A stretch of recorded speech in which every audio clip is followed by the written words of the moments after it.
Hi guys, welcome to my channel. My name is Lily. If you are new here, please remember to hit that subscribe button. Also turn on the notification bell that tells you every time I upload a new video. And if you're a returning subscriber, you already know I appreciate the support and all. This is me trying to pop, but I'm too excited. But I'm going to try to control my excitement just so that this video is not unnecessarily long. So I mentioned that once I get my visa, I was going to come here and I was going to pop this bottle of champagne that I've been keeping for months, like about 2 months now. When I started this journey, I knew that God was going to do it, right? And I told myself that at the end of all of this, I was going to come on here, I was going to pop champagne and all celebrate together, like on YouTube. So I'm just going to quickly do that. Guys, I hope I don't break anything because of trying to do this. Okay. I've been chilling this bottle for like 2 months now, so I hope it's cold enough. Guys, I'm scared because I already shook the bottle. Hey. Guys, I'm too scared. There are so many things that can break around there. Okay. I think we're getting there. Hey! Oh God. Guys, I didn't expect it to spill. But it did. Anyway, that's what it is to pop something. Okay.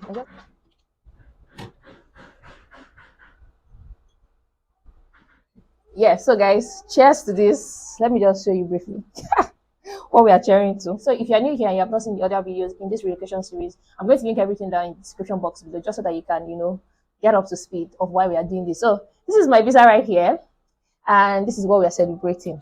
Let me just take a sip. So today I'll be talking about some things that I did, things that helped me, things that I learned in the course of this journey, right? And the first thing I have on my notebook here is set your goals with timelines. And I also put in brackets, be flexible. At the beginning of this year, maybe what I'll do is I'll probably take a screenshot of what my goals for this year was, and then I'll insert it in this video.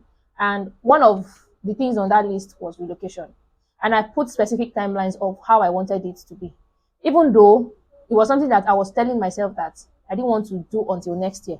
But there were things I also needed to do to initiate the process, right? So on my goal list, I put it there that by middle of this year, I wanted to at least have a concrete plan of what my relocation plan would be. So whether is that am I going by school or job, or what country and all of that. So I wanted to already know all of that by middle of this year, right? And then towards the last quarter, I actually put on that goal list that I wanted to have my visa by the end of the last quarter. I actually put that there. I'm going to insert it here because I also know that I was having a discussion with somebody recently, and I was showing him how I actually set some goals, and looking back at some of the things that I put on that list, a lot of them have been checked. Now, the ones that were not checked were the ones that because of relocation, I had to just cancel all of that. So, and another thing I also want to mention here is be very, very flexible with your goals, meaning that I had one particular goal on that list that said, oh, I wanted to get a particular certification by second quarter, right? In the first quarter, I actually did the classes that was going to precede me taking that exam. But somehow, because I also knew that I was working on relocation, I didn't want to have to start spending money, that I feel like I could still hold on to, right? So that was the only reason why I didn't take that examination. But I took the classes, and I know that I can always take the examination anytime, at my own convenience, as long as I'm ready. So that's like the first item on my list. The second one, I would say trust God. I'm a Christian. I don't know what your faith is, but you have to trust something. It could be trust yourself. It could be trust whatever it is that you believe in, right? But I can tell you that when I took the decision to initiate my relocation plans for this year, and it was going to be through study, right? I went to see the person that was going to help me because my friend, I know I mentioned in one of my videos that a friend had introduced me to an agent that wasn't going to charge me that. And the first thing she did was to give me an idea of what the cost implication was going to be. And trust me, I didn't have a quarter. I didn't have 10% of what that cost implication was. Like, I didn't have it in my bank account sitting somewhere. I'm just saying that it wasn't anything I could start with. But I trusted God that I would start taking each step, the ones that were within my power, I would start taking that step. And I trusted that it was going to come true for me. And it did. If you have seen my other videos in this series, you would understand what I'm saying. Then number 3, taking the leap of faith. So after I had gotten my admission in July, I already knew I had to pay some amount of money, all of that. And I knew that I was resuming in October, right? And if I had to do anything by the end of September, I should be ready to leave the country, all things being equal, right? So there were some things I did when I was approaching that September. Today is 4th of October, by the way, and it's officially 2 days to the day that I leave Nigeria. So back to what I was talking about. I was not confirmed yet in my place of work. So I was going to give them like 2 weeks notice from the middle of September because I knew that all things being equal, ending of September, I'm out of the country, or first week of October. But somehow, by August, I actually got another job offer. So, and they wanted me to resume like almost immediately. And it was going to be a better paying job and all of that. I'll still talk about that maybe in another video. So I was already tired of my job, right? The job I was doing at that time. And the only thing that kept me going was the relocation thing that was on my mind and that was in process. So I told myself I should just start counting down. I should just manage. I should just manage. I was frustrated. My mental health was at stake, all of that. But by the end of August, I just took that leap of faith to say, I don't need to hold on to this job for much longer. So, how much are they even going to pay for the 2 weeks I'm going to work in September or whatever? That is enough for me to still have to bear all of this for the next 1 month. I already trusted that God has given me a complete testimony. So, why not just take that leap of faith? So, I resigned from my job, August ending. And even though I gave the 2 weeks notice, which I should have given, my direct boss waived it for me and said I should not worry because he already knew what I was planning and said, I know you need time to rest. You have been working almost a whole year. You have not gone off, things like that. So he waived my notice period for me. So which meant that I had time to actually be home and take care of myself. But bear in mind, I also mentioned that I had another job offer. So I told myself, okay, I'll rest for 2 weeks in September, then 2 weeks I'll resume my new job, then resign at the end of the month, and then travel. So that was my plan. So I resigned, taking the leap of faith, right?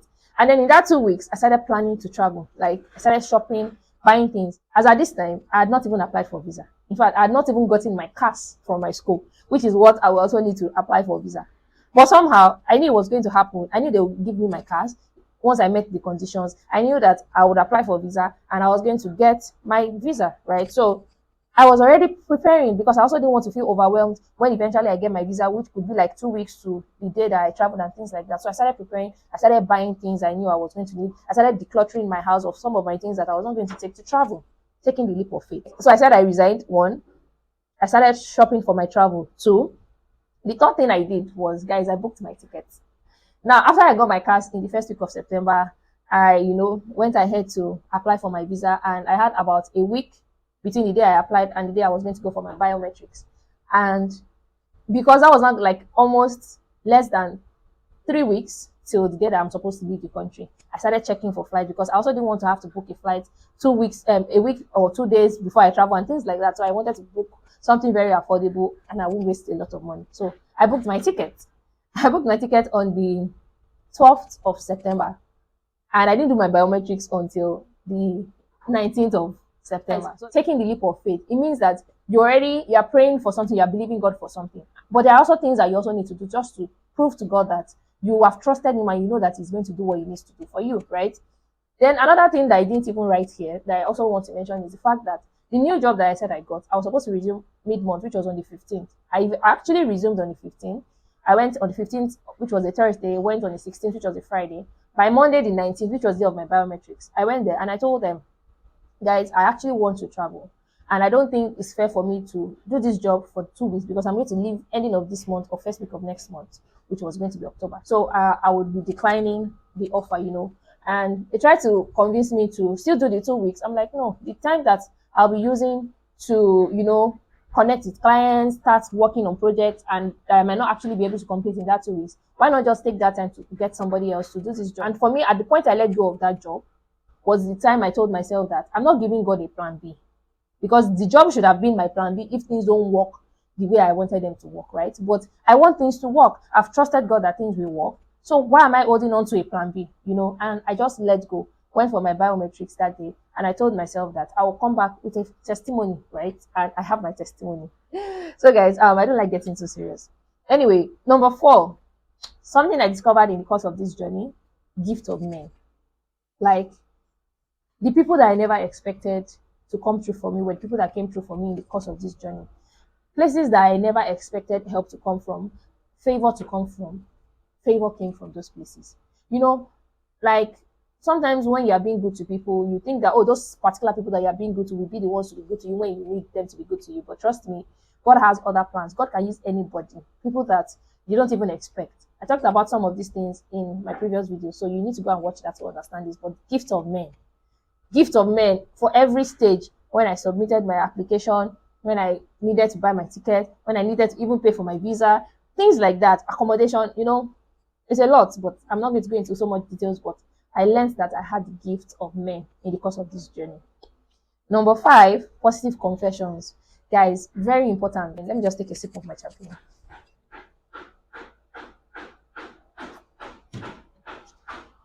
So you can't say you want something good and not be willing to let your mouth do the talking for you. See, in one of my videos, I think one of my last sit down videos, I talked about how sometimes there's tendency to get discouraged and get distracted with things that come from people that are even on the same journey. So imagine we're all in a group, we're all trying to get to the same destination. Some people are experiencing challenges, some people are experiencing delays. But every time I saw somebody talk about how something like this will help me, or this is happening to me, I'll tell God, I pray you help this person. And I also pray that this doesn't happen to me when my time comes. I had to keep confessing that. I had to see myself, in the mercy of God, in the grace of God. Like, no, my own will not be like that. Mine will come speedily. And I kept on confessing that. And even if at any time anybody around me was saying, oh, do you think? I said, please, don't interfere with my faith. Do you think it in your mind. Don't say it to me. First, I counter confess positively for myself. And it kept on working for me. And it's still going to keep working for me in Jesus' name. Amen. Guys, and the last thing I'm going to talk about is being expectant.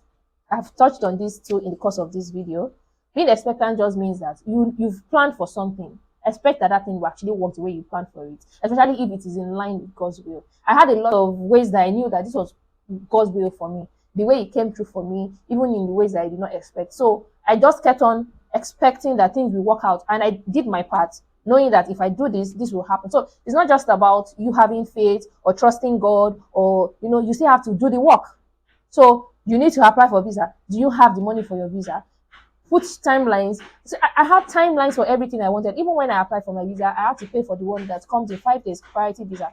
And because I also knew that I was working with a timeline and a deadline, I also didn't want to, relax and say, oh, God will do one miracle without doing my part, because I was already running against time. And I didn't want to, start putting myself under unnecessary pressure. So everything I could do on my own part, I did, and then trusted God to just make sure that I had a testimony at the end of the day, which God did. So I'm just here to tell somebody that might be on whatever type of journey. It doesn't have to be relocation. It could be you believing God for something, maybe in your marriage, in your finances, for your career, over your children. Just take some of these my points, whatever you can relate with, and let it encourage you that as long as you are doing what you have to do, and as long as you trust in the person who has put you here, you didn't come here all by yourself, and you trust in that person, and you do your part, the sky will always be your starting point. That's all I have to say in this video. I don't want it to be too long, and I hope it's not already long. But guys, I'm going to the UK. So I'm going to be leaving in 2 days. So today is like my second to the last full day. I still have a full day tomorrow, and by the next time you guys are seeing me, I'll be in the UK by God's grace. Thank you for watching. If you made it to the end of this video, remember to give this video a thumbs up. Subscribe if you haven't. Turn on that notification bell, and I'll see you in my next video. Bye.